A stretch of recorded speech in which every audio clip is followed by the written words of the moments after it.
तो जैसा कि लास्ट एपिसोड में हमने देखा था कि मास्टर जिंग ने जियांग खान की सिस्टर शियार को कैप्चर करके जियांग खान को ब्लैकमेल किया ताकि जियांग खान अपनी एंशिएंट बीस्ट कोल्ड्रन उसके हवाले कर दे। मगर उसी वक्त शियार अनब्लेमिश सोल बॉडी को एक्टिवेट करके जिंग को खत्म कर चुकी। थोड़ी देर में लॉर्ड वांग भी वहाँ पर पहुँच चुके थे, जिन्होंने इन सभी को 7 फैंड मैनर के टोकन दे दिए। हालांकि ये लोग फिलहाल उस मैनर को ज्वाइन नहीं करना चाहते क्योंकि जियांग खान अपने पेरेंट्स की मिस्ट्री को सुलझाना चाहता था, और जब जियांग खान अपनी सिस्टर के साथ था तभी उसे वहाँ पर किसी के आने की आहट हो गई। अब आगे तो इस एपिसोड की शुरुआत में हम देख पाते हैं कि जियांग खान फॉरेस्ट में पहुंच चुका। वो उस बंदे की तलाश में आया था जो कि काफी देर से उस पर नजर रखे हुए है। जियांग खान कह रहा था कि तुमने ही मुझे लाइफ एंड डेथ बैटल के लिए इनवाइट किया और अब तुम मेरे सामने आने से भी कतरा रहे हो। अगर तुम में जरा सा भी दम है तो मेरा मुकाबला करो। और तभी लिनफेंग वहाँ पर पहुँच गया। वो जियांग खान से कह रहा था कि तूने मेरी पूरी की पूरी हान फैमिली को डिस्ट्रॉय कर दिया, इसलिए आज मैं तुझे जिंदा नहीं छोड़ने वाला। जिस पर जियांग खान कहता है कि ये बात तुम भी अच्छे से जानते हो कि तुम मेरा मुकाबला नहीं कर सकते,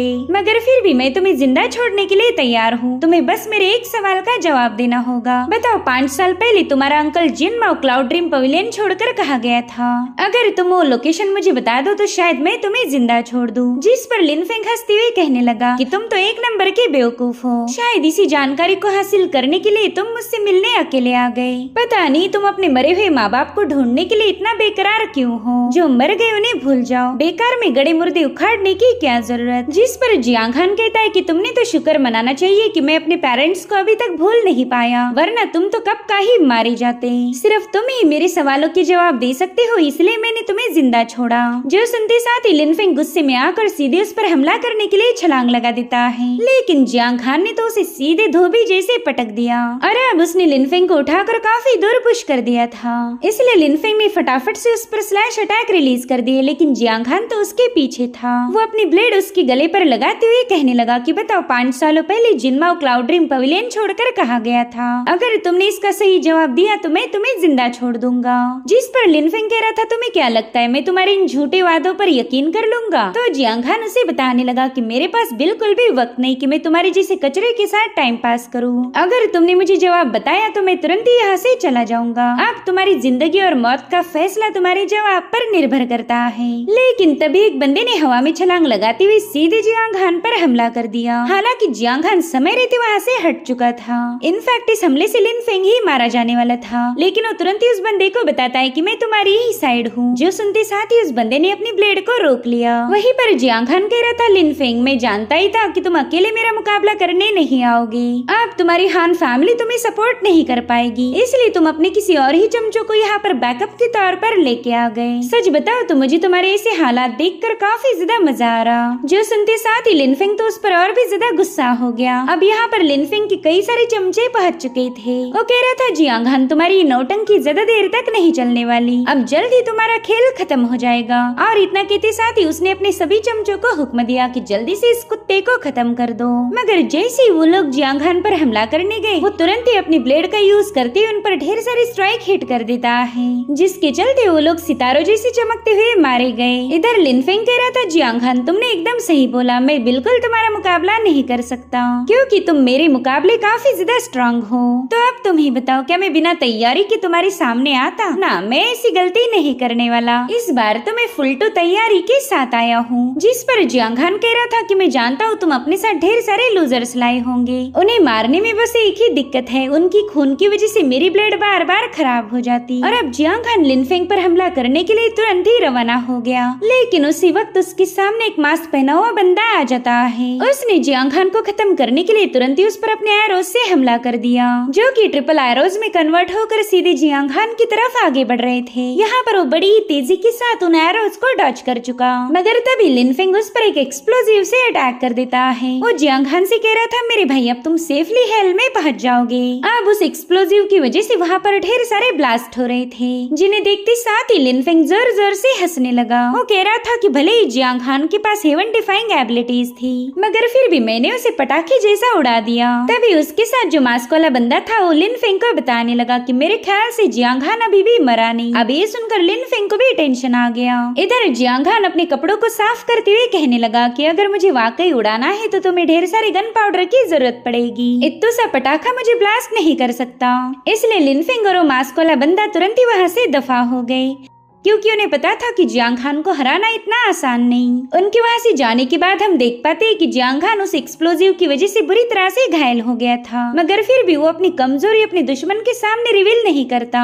और अब सीन शिफ्ट होकर हमें एक हॉल दिखाया गया जहाँ पर लिन फेंग काफी ज्यादा गुस्से में था। वो कहता है कि मैंने उस कमीने जियांग हान को मारने के लिए अर्थ विंड फायर थंडर का यूज किया था, मगर इतनी भयानक फायर भी उसके सामने फीकी पड़ गई। इस जियांग हान के पास तो बिल्ली जैसी 9 जिंदगियां है, पता नहीं ये बंदा कब मारा जाएगा। सेक्ट लीडर, अब आप ही बताएं हमने आगे क्या करना चाहिए। जिस पर वो मास्टर कह रहा था कि जियांग हान और हॉल मास्टर लिन के पीछे 7 फैन मैनर का सपोर्ट है, साथ ही जियांग फैमिली भी उन्हें बैकअप देगी। सच बताओ तो मुझे 7 फैन मैनर से कोई खतरा नहीं, क्योंकि उन्हें तो मैं आसानी से निपटा सकता हूँ। असली मुसीबत की जड़ तो है वो जियांग फैमिली, उन्हें कंट्रोल करना बिल्कुल ही हमारे बस के बाहर होगा। लेकिन मेरे पास एक बेहतरीन आइडिया है जिसका यूज करके हम जियांग हान को आसानी से रास्ते से हटा सकते। इतना ही नहीं, उसे मारने के लिए तो हमें अपने हाथ भी गंदे नहीं करने पड़ेंगे। तो लिन फेंग तुरंत ही उससे पूछने लगा कि बताए आपके पास वो कौन सी आइडिया है, हम तुरंत ही उसे अप्लाई करेंगे। तो मास्टर बताने लगा कि जब भी समंदर में शार्क को खून की बदबू आती है वो तुरंत ही उसके पीछे रवाना हो जाती। वो किसी भी कीमत पर अपने शिकार को हाथ से जाने नहीं देना चाहती। तो हमारी कल्टीवेशन की दुनिया को तुम एक समंदर समझो और यहाँ पर खून का काम करेगी एंशिएंट बीस्ट कोल्ड्रन जो कि जियांग हान के पास है। अगर इस डिवाइन आर्टिफैक्ट के बारे में लोगों को पता चला तो जरूर से इसे हासिल करने की कोशिश करेंगे। जो सुनते साथ ही लिन फेंग को इस सेक्ट लीडर का प्लान पूरी तरह से समझ आ गया। वो कह रहा था कि आप तो पूरी कल्टीवेशन की दुनिया को ही जियांग हान का दुश्मन बनाना चाहते हो।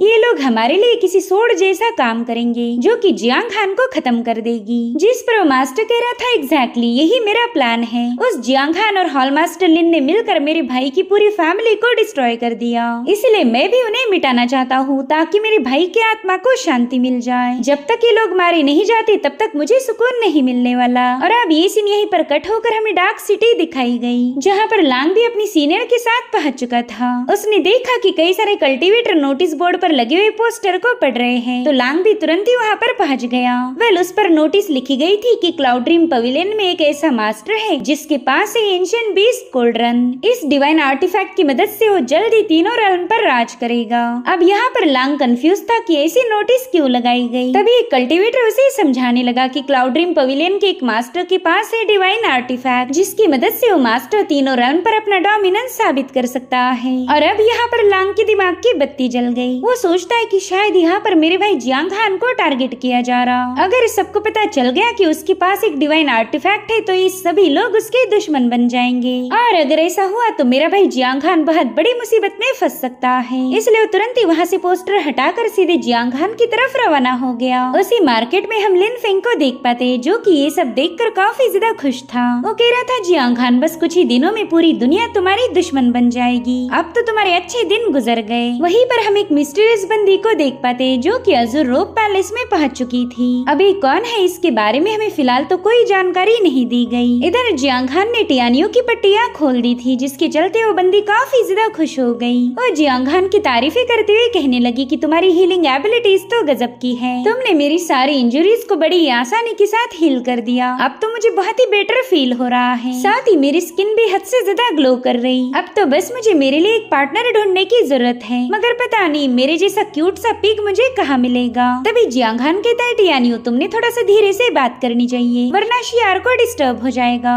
वहीं पर शियार नींद में एक डरावना सा ख्वाब देख रही थी। वो इमोशनल होकर कहने लगी कि प्लीज मेरे भाई पर अटैक मत करो। उसकी बातें सुनकर टियानियो भी थोड़ी सी इमोशनल हो गई। वो कह रही थी जियांग हान तुम्हारी सिस्टर तो तुमसे बहुत ही ज्यादा प्यार करती है, इसने तुम्हें बचाने के लिए फोर्सफुली अपनी सोल बॉडी को अवेकन किया। मैं उम्मीद करती हूँ कि ये जल्द से जल्द हील हो जाए। मेरे ख्याल से हमने इसे अकेला छोड़ देना चाहिए ताकि ये प्रॉपरली आराम कर पाए। और उतने में लांग चिल्लाते हुए वहाँ पर पहुँच गया और जियांग हान को बता रहा था कि बहुत बड़ी मुसीबत आ गई। तो अब उसका मुंह बंद करने के लिए जियांग हान तुरंत ही उसके मुंह पर एक टैलिस्मान चिपका देता है ताकि उसके चिल्लाने की वजह से शियार की नींद न खुल जाए। और अब जियांग हान उसे घसीट घसीटते हुए बाहर की तरफ लेके आता है। वहीं पर टियान्यू कहती कि पता नहीं ऐसा कौन सा गजब हो गया कि तुम इतनी जोर जोर से चिल्ला रहे थे। अब अगर तुमने कोई फालतू चीज बताई तो मैं सीधे तुम्हारी गर्दन उड़ा दूंगी। तो लांग तुरंत ही उस पोस्टर को बाहर निकालते हुए कहने लगा कि इसे देखो और तुम्हें सब कुछ समझ आ जाएगा। मगर इस पोस्टर पर तो एक लड़की की काफी रिवीलिंग पोर्ट्रेट थी, जिसे देखते साथ ही जियांग हान अपनी और टियान्यू की आंखें बंद कर लेता है। वो नहीं चाहता था कि टियान्यू को एरोटिक चीजें नजर आए। वहीं पर लांग भी हेजिटेट करते हुए तुरंत ही उस फोटो को हटा देता है। ओके ताई, माफ करना भाई, मैंने गलती से गलत पोस्टर उठा लिया था। जिसके बाद लांग ने असली वाली नोटिस बाहर निकाल ली। जियांग हान देखता है कि इस नोटिस में हेवनली बीस्ट कोल्ड्रन का जिक्र किया गया। साथ ही इसमें ये लिखा गया था कि हॉलमास्टर लिन ने इस बंदे को छुपा के रखा है, मगर अब जल्द ही ये बंदा पूरी दुनिया पर राज करेगा। इस डिवाइन आर्टिफैक्ट की मदद से तीनों realm पर हुकूमत करना इसके लिए काफी ज्यादा आसान है। टियान्यू तो इसे पढ़ते ही काफी ज्यादा पैनिक हो गई। वो कहने लगी कि भले इसमें तुम्हारा नाम लिखा नहीं गया, मगर ये नोटिस तुम्हारे लिए ही छपवाई गई है। इसलिए जियांग हान तुरंत ही लांग से पूछने लगा कि बताओ ये पोस्टर तुम्हें कहाँ से मिला। जिस पर लांग बताने लगा कि डार्क सिटी के हर एक कोने कोने पर इसे लगाया गया है। तुम तो अपनी डिवाइन कोल्ड्रन की वजह से पूरी तरह से फेमस हो गए। खैर ये तो अच्छा हुआ कि उस पोस्टर में तुम्हारा नाम मेंशन नहीं किया गया, वरना तो हमारे मसले और ज्यादा बढ़ जाते। सभी कल्टीवेटर्स बस इसी डिवाइन आर्टिफैक्ट के बारे में डिस्कस कर रहे। उन्हें अच्छे से पता है कि अगर ये कोल्ड्रन उनके हाथ लग गई तो इस पूरी दुनिया पर राज करेंगे। भाई अब तो मुझे बिल्कुल ऐसा नहीं लगता कि हमारा यहाँ पर रुकना सेफ होगा। हमने जल्दी से अपनी टीम के पास वापस जाना चाहिए। अगर हम सब एक साथ रहे तो पावरफुल से पावरफुल दुश्मन को भी हरा सकते हैं। अब जियांग हान और लांग इस बारे में बात कर ही रहे थे कि तभी जियान भी अपने दोस्तों के साथ वहाँ पर पहुँच गई। उसके हाथ में भी वही सेम पोस्टर था। वो कह रही थी कि क्लाउड ड्रीम सिटी के हर एक जगह पर ऐसे ही पोस्टर लगवाए गए। कोई तो है जो तुम्हें जानबूझकर परेशान कर रहा और डिवाइन आर्टिफैक्ट का लालच देकर पूरी दुनिया को तुम्हारे खिलाफ करना चाहता है। ये सब देखकर जियांग हान काफी ज्यादा भड़क गया था। वो कहता है कि ये सब कुछ लिन फिंग का ही किया धराया है। वो खुद तो मुझे हरा नहीं सकता, इसलिए वो चाहता है कि पूरी की पूरी कल्टीवेशन की दुनिया मेरी दुश्मन बन जाए। पता नहीं ये लिन फिंग मेरा पीछा कब छोड़ेगा। मैं तो वाकई उस बंदे से तंग आ चुका हूँ। वो जब देखो तब मेरे खिलाफ कोई न कोई प्लान बनाता रहता, लेकिन इस बार तो उसने हद पार कर दी। वहीं पर जियान को भी उस बंदे पर काफी ज्यादा गुस्सा आ रहा था। वो कह रही थी कि बस एक बार वो लिन फिंग मेरे हाथ लग जाए, उसे तो मैं बड़ी ही भयानक मौत दूंगी। उसके छोटे छोटे टुकड़े करके चिल कौवों को नहीं खिलाए तो मेरा नाम बदल देना,